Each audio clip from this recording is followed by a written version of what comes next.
அஸ்ஸலாம், இன்றைக்கி நம்ம வந்து திருவான்மியூர் பீச் போகலாம் அப்படின்னு சொல்லிட்டு கிளம்பியாச்சு. இவங்க வந்து இவங்களோட ஃப்ரெண்டோட பைக் எடுத்துகிட்டு வரேன், ஏன்னா லாங் ட்ரைவுக்குலாம் இந்த மாதிரி 400cc அது மாதிரி தான் கரெக்டாக இருக்கும்னு எடுத்துகிட்டு வந்துட்டாங்க. ஆனால் அதில் என்ன டிசப்பாயின்மெண்ட் அப்படின்னா வந்து இந்த புர்கா ஃபுல்லாக சேர்ந்து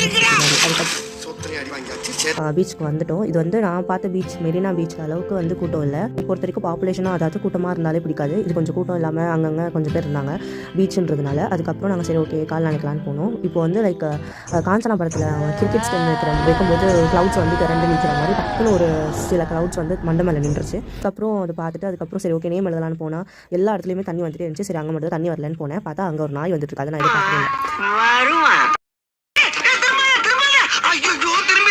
சரி டைம் ஆனதுனால சரி ஓகே வீட்டுக்கு போகலாம் அப்படின்னு சொல்லி கிளம்பிட்டோம். எப்பவுமே ரோட்டில் போயிட்டு இருக்கும்போது என் வாயில் திட்டு வாங்கணுன்றதுக்காகவே சில பேர் பிறந்து வருவாங்க. 400cc தான் பேர், ஆனால் வந்து அப்பப்போ பெட்ரோலை ஃபுல்லாக உறிஞ்சு தின்றுது. இவ்வளோ நேரம் நான் எதுவுமே சாப்பிடாம என் வண்டி ஓடினது பெருசு. அப்புறம் வீட்டுக்கு வந்து சப்பாத்தி ரெடி பண்ணலான்னு சப்பாத்தி பண்ணேன். எப்போவுமே நான் சப்பாத்தி பண்ணால் சப்பாத்தி மாதிரியே இருக்காது, கட்டையாக இருக்கும், வேவாமல் இருக்கும், கரிஞ்சு போயிருக்கும்னு சொல்லிட்டு நிறைய கம்ப்ளைண்ட்ஸ் வரும். அதை தாண்டி நான் சப்பாத்தி இன்னைக்கு பண்ணும்போது சப்பாத்தி மாதிரியே இருக்குது. ரொம்ப தப்புங்க, இதெல்லாம் தெரியாம எப்படி ஓட்டலாம். அதுக்கப்புறம் எங்களை வச்சு பட்டர் சிக்கன் பண்ணி ரெண்டுமே வச்சு சாப்பிட்டுட்டு எதுக்கு வந்தோன்றதையே மறந்துட்டு நெஜ சமையல்காரனாவே மாறிட்டாங்க.